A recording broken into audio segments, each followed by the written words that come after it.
Hey kids, welcome to discussion 2.5, exponential functions and equations. So first, let's recall the laws of exponents. So suppose you have real numbers a, b, x, and y with a and b being positive, then we have the following remarks. First one, we can uniquely determine what a raised to x is. So basically, this is telling us that a raised to x only has one value. It is not ambiguous. Second one, for any real number a, so any real number a which is positive or any number which is positive raised to 0 will give you 1, and a raised to negative x equals 1 over a raised to x. So the negative sign here means that you can take the reciprocal. Third one, if you have two numbers with the same base, then what we can do is add their exponents. So if you want to multiply two numbers with the same base, you just add their exponents. So a raised to x times a raised to y equals a raised to x plus y. Then similarly for division, if you want to divide two numbers with the same base, what you just do is subtract their exponents. So a raised to x divided by a raised to y is a raised to x minus y. Fourth one rather, if you have a product of two numbers and you're raising them a certain number, what you can do is distribute the exponents. So a times b quantity raised to x equals a raised to x and b raised to x. And naturally, you can also do that with your quotients. So if you have quotients of two numbers, you can distribute the exponents. However, if it's addition or subtraction, we cannot do that. So this one right here, a plus b raised to x and a raised to x and plus b raised to x is not always true. So that's a big X right here. Similarly, a minus b raised to x and a raised to x minus b raised to x are not always equal. So we can only distribute the exponents when you have multiplication of two numbers or division of two numbers. Lastly, if you have a number here, a raised to x, and you're raising it to another number, say y, what you can do is multiply these two numbers. So a raised to x raised to y is just the same as a raised to x times y. So I hope you are being recalled. You have recalled rather the laws of exponents. So now we can proceed to exponential functions. So exponential functions are functions of this form. F of x equals b raised to x. Here, as you can see, the variable is in the exponent. If you remember, for your polynomials, we have f of x equals x raised to n. Here, the variable is in the base. But this time, for exponential functions, your variable is in the exponent. So the one that's changing is the exponent and not the base. So this number b here is the base. And for exponential functions, we are considering positive numbers but not equal to 1. Since if this one is equal to 1, what we just have is this kind of function. It's just a linear function. Some properties of your exponential functions: its domain is the set of all real numbers, meaning you can plug any number here in your function. And the range of this one is the open interval 0 to positive infinity. So that means if you have a positive base, any number that you plug here will result into a positive number. Next one, f is asymptotic about the x-axis. So why is it asymptotic about the x-axis? As you can see in the range, we are not including 0. So that means if you have a positive number here and you raise it to any number, you will not achieve 0. So here's the graph of your exponential functions. This one right here is if b is in between 0 and 1. As you can see, the function is decreasing. So that means as x increases, the function value actually decreases. However, if b is greater than 1, as you can see, as the x value increases, the y value also increases. Furthermore, the y-intercept of your exponential functions is y equals 1. That's because any positive number raised to 0, just like what we said a while ago, is equal to 1. And finally, f is 1 to 1. So since f is 1 to 1, we are sure that the value, for example, if you have two numbers, b raised to x and b raised to y, and let's say they are equal. Since they are 1 to 1, we are sure that x is equal to y. And furthermore, since f is 1 to 1, that means that f has an inverse. And the inverse of your exponential function is what we call the logarithmic function, which we will discuss next time. Okay? Some more definitions. If we consider the Euler's number, so for those who are not familiar with the Euler's number, that's the number E that you can find in your calculator, which is equal to 2.71828, so on and so forth. So if you consider E as your base, then this function f of x equals e raised to x is what we call the natural exponential function. And for fun, you can try this one. In your calculator, try to compute for the value of this one, the quantity 1 plus 1 over x raised to x for the following values of x. X equals 1, 10, 100, 1000, so on and so forth. And if you do that, you'll see that the values that you'll obtain will actually converge to this one, or it will get closer to this number right here. And when you go to calculus, that's math 21, you will see this expression once again. Okay.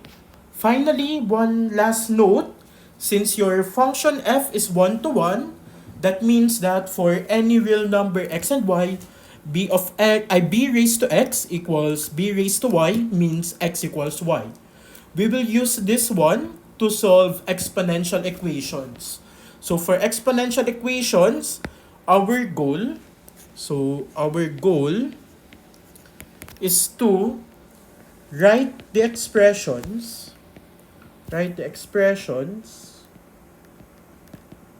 in the form b raised to x equals b raised to y, so that we can invoke the property of your exponential functions being 1 to 1. So let's have some examples. First one, if 16 raised to x equals 5, find 2 raised to 8x. For this one, it's kind of hard to write these two expressions into something of the same base. Why? We know that 16 can be written as 2 raised to 4.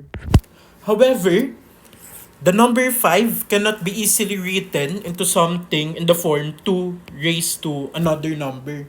So instead, to find 2 raised to x, we can just play with 16 raised to x. So just like what I said, 16 is equal to 2 raised to 4.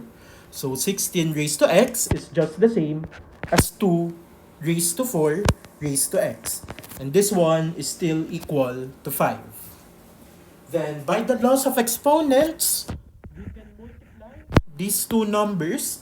So that will have 2 raised to 4x equals 5. Now, how do we obtain 2 raised to 8x? Observe that 2 raised to 8x is just equal to 2 raised to 2 times 4x, right? So what I just did here is factor out 2. However, as we all know, multiplication in the set of real numbers is commutative. So we can write this as 2 raised to 4x times 2. And by reversing the loss of exponents, this is just the same as 2 raised to 4x raised to 2. So what we can do with this one is raise both sides into 2. Raise both sides by 2 rather. So we have 2 raised to 4x squared equals 5 squared. And this one, just like what we said, is equal to 2 raised to 8x, and 5 squared equals 25. So we have that 2 raised to 8x equals 25. I hope this example is clear. So let's proceed to the second example. This time we want to solve for the particular value of x. And for this one, we have e raised to 4x squared minus 1 equals 1. So how do we approach this? Just like what I said a while ago, we want to express both sides of the equation in this form.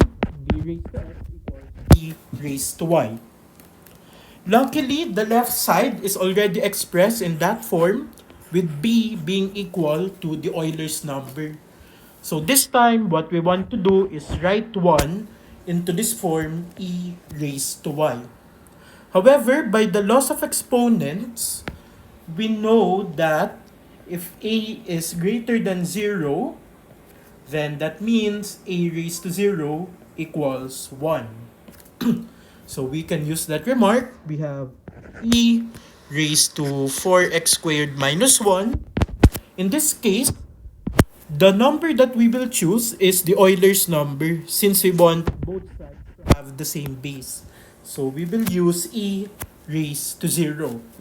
And by your exponential functions being 1 to 1, we can equate the exponents. We have 4x squared minus 1 equals 0. And how do we solve this? This one should be quite easy for everyone now. We can transfer 1 to the other side. We have 4x squared equals 1. Then dividing both sides by 4, we have x squared equals 1 over 4. Then finally, to retrieve x, we just reverse the square by raising everything by 1 half. So we have x squared raised to 1 half equals 1/4 raised to 1 half. So the left side will become x, and the right side would be, since we have a quotient of two numbers here, we can distribute 1 half. So 1 raised to 1 half, that's just square root of 1, which is 1. And for the denominator, 4 raised to 1 half, this is just the same as the square root of 4, which is equal to 2. So we have 1 half here. And since what we have here is a variable, we don't forget the plus and minus sign, since we are allowing x to be positive 1 half and negative 1 half at the same time. So these are the two solutions for these exponential functions. I'll just leave it as an exercise for you to verify that these indeed are solutions to this equation. Okay? So let's proceed to the next example. This time we have 4 raised to 3x minus 2 equals 32. So let's look at the numbers involved. Here we have 4, which is just the same as 2 squared. And 32, luckily, it's also a power of 2. And this is just 2 raised to 5. So you can see that easily that this one is 2 raised to 5. So what we can do is write the numbers here into powers of 2. For the left side, we have 2 squared raised to 3x minus 2. Then for the other side, we have 2 raised to 5. And by the laws of exponents, we can multiply these 2 right here.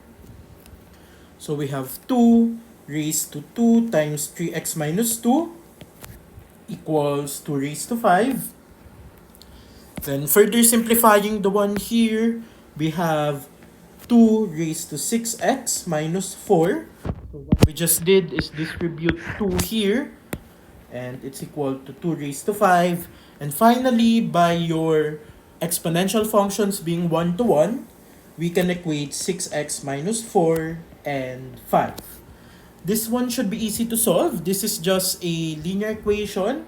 So transferring 4 to the other side, we have 6x equals 5 plus 4, which is 9.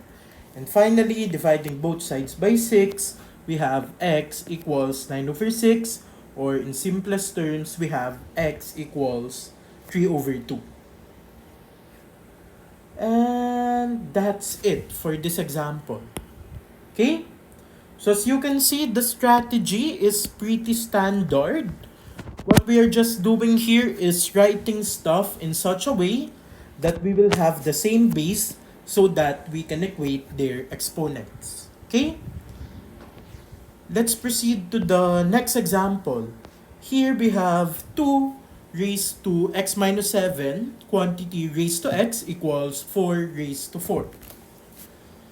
So 4 here can be written into 2 squared, and the exponents here can be multiplied by the loss of exponents. So let's do them simultaneously. For the left side, we have 2 times x minus 7 times x. That's just x squared minus 7x. Then for this side, we have 2 squared raised to 4. Then here, by the loss of exponents, we can multiply them. So we have here 2 raised to x squared minus 7x equals 2 raised to 8. And this time, we can equate the exponents. We have x squared minus 7x equals 8. And to solve this, what we can do is write everything such that the right side is 0. So we have here x squared minus 7x minus 8 equals 0. And as you can see, we can factor this one. And what would be the factors of this one right here? The factors of this is x minus 8 and x plus 1. So we have x minus 8 times x plus 1 equals 0. We can easily check that by multiplying. We'll still get this one right here. So now we can equate each factor to 0. So first, if you equate x minus 8 to 0, we'll get x equals 8. And for the second one, if we equate x plus 1 to 0, we'll get x equals negative 1. Okay? So once again, I'll leave this to you as an exercise to verify that these indeed are solutions to this equation. I hope you already get the hang of the general process in solving exponential equations. This time, let's try to level things up a little bit more. So for the fourth one, we have 125 raised to x minus 2 equals 1 all over 25 raised to 4x minus 3.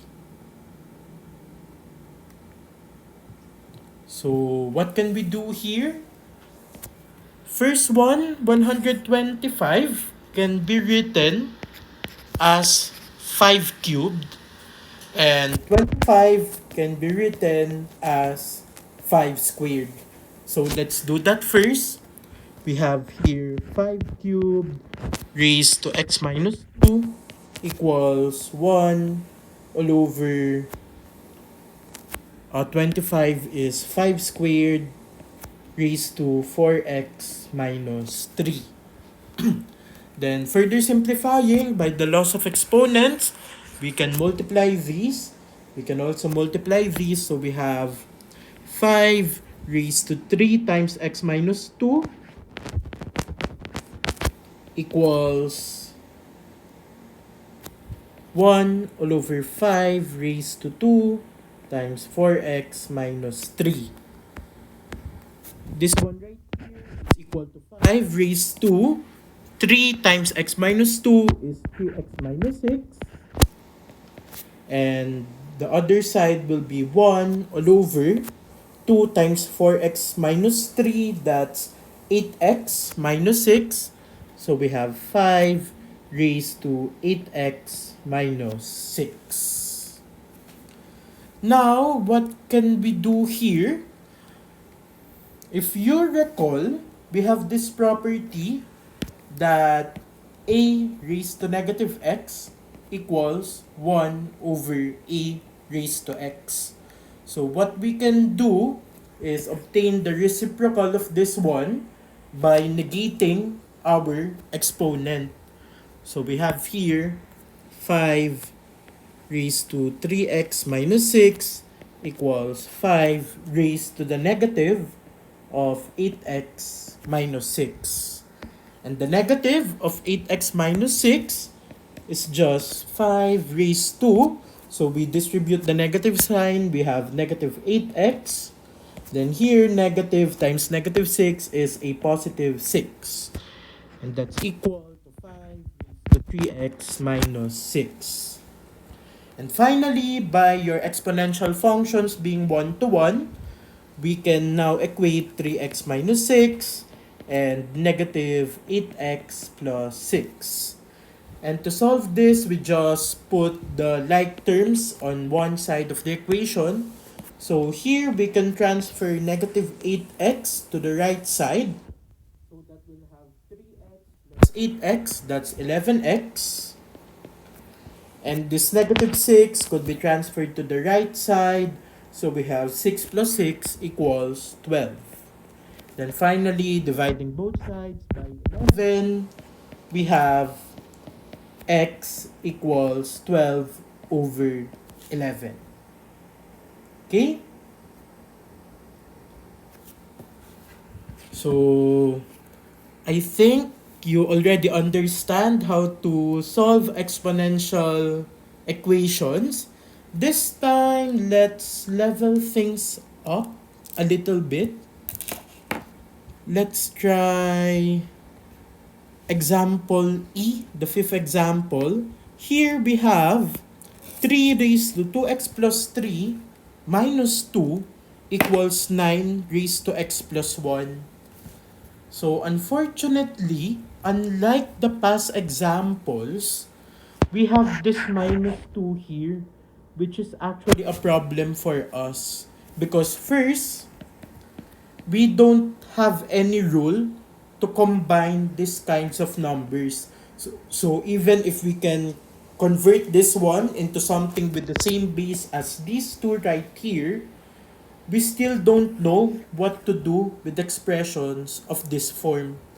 So let's try and do things a little bit slowly. Let's do this step by step.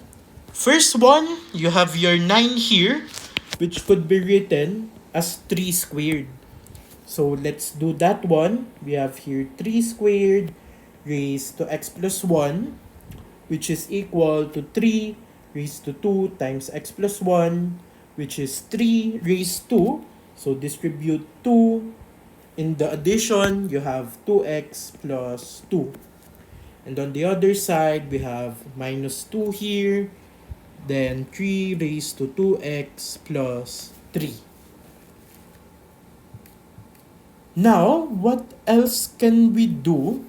As you can see, this 3 raised to 2x plus 3 here could be written as 3 raised to 2x plus 2 plus 1. And by the laws of exponents, if you reverse the product rule, you can write this as 3 raised to 2x plus 2 times 3. Remember, in your laws of exponent, a raised to x times a raised to y equals a raised to x plus y. So that's what we employed here. So let's write things further. We have 3 times 3 raised to 2x plus 2 minus 2 equals 3 raised to 2x plus 2. And here, as you can see, This term right here and this term right here have a common factor. And their common factor is 3 raised to 2x plus 2. 3 raised to 2x plus 2. So what we can do is put these two at the same side of the equation and transfer this to the other side. So we have 3 times 3 raised to 2x plus 2 minus 3 raised to 2x plus 2 equals 2. And now, as you can see, we can factor out 3 raised to 2x plus 2. So let's factor out 3 raised to 2x plus 2. And this time, let's identify what's on the parenthesis right here. So first, if we factor out 3 raised to 2x plus 2 here, what's left is 3. So you have 3 here. Minus, if we factor out 3 raised to 2x plus 2 here, there will be nothing left but 1. Because 1 times 3 raised to 2x plus 2 is just itself. So here we have 1 equals 2. Then finally, 3 minus 1 equals 2. So we have 2 times 3 raised to 2x plus 2 equals 2. And this time, what we can do is divide both sides of the equations by 2, of the equation rather, by 2, so that we can isolate this one right here. So dividing both sides by 2, we have 3 raised to 2x plus 2 equals 2 over 2, that's 1. And what do we notice here? This is very similar to the first equation that we solved. So the technique here is write this in the form a raised to 0, where a is the same as the base of the one at the left side. So we have here 3, okay, I'll just put it here, 3 raised to 2x plus 2 equals 3 raised to 0. And finally, since we have the same base, we can equate their exponents. So we have 2x plus 2 equals 0. Then solving for x, we can transfer 2 to the right side. We have 2x equals negative 2. And finally, dividing both sides by 2, we have x equals negative 1. Is this clear? Sana clear siya sa inyo, class. I hope it's clear. So, let's proceed to the last example. Here, we have 16 raised to x minus 4 raised to x plus 1 equals 5. So, this time, we have the same problem, kinda. You have here subtraction of two exponents, and once again we cannot actually do anything to combine them right away. So let's just do some things that we can do and hopefully we get something. So first, 16 into something that has 4 as a base. Luckily, yes, no, we can write this as 4 squared. So we have here 4 squared raised to x minus 4 raised to x plus 1 equals 5. And similar to what we did a while ago, 4 squared raised to x is just the same as 4 raised to 2x, which is the same as 4 times. So since multiplication is commutative, we can say that this is the same as 4 raised to x times 2. And reversing the loss of exponents, we have 4 raised to x raised to 2. So here we have 4 raised to x raised to 2 minus 4 raised to x plus 1 equals 5. Now, what else can we do? So here, as you can see, we have x plus 1. So we have a sum of two numbers, x and 1. And if you will recall the laws of exponents, we can write this 4 raised to x plus 1 as 4 raised to x times 4 raised to 1. So that's just the product rule, right? So doing that, we have 4 raised to x raised to 2 minus, we can write this as 4 times 4 raised to x equals 5. And what do we see here? Technically, we can think of this as a polynomial with the variable 4 raised to x. Since, for example, if we let y to be equal to 4 raised to x, we can replace this by y, and this one by y as well. We have y squared minus 4y equals 5. So let's do the technique. We let y to be equal to 4 raised to x, so that we get y squared minus 4y equals 5. And this time, we can easily solve for y. This is just solving quadratic equations rather. So transferring 5 to the left side, we have y squared minus 4y minus 5 equals 0. And this one can be factored into, can you figure it out? It's just y minus 5 times y plus 1 equals 0.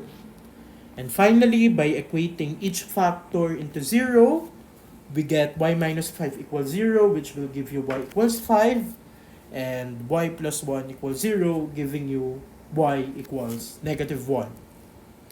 Are we done? So as you can see, we already obtained values, right? But are we done? Let's look at the original equation. Your original equation is in terms of x, right? But what you have here are numbers in terms of y. These are y values and not x values. So what do we have to do here? What we have to do is equate these numbers here, 5 and negative 1, to 4 raised to x, since we said that y equals 4 raised to x. So first one, let's start with y equals negative 1. If y equals negative 1, then 4 raised to x equals negative 1. Can you figure out how to solve this one? So, unfortunately, there are no solutions to this equation. There are no solutions to this equation. No solutions. Why? If you recall, the range of exponential functions is the open interval 0 to positive infinity. So that means 4 raised to x is greater than 0. But we are equating 4 raised to x to a negative number. So that means this one is impossible. Okay, so there are no solutions to 4 raised to x equals negative 1. However, if y equals 5, this time we have a positive number.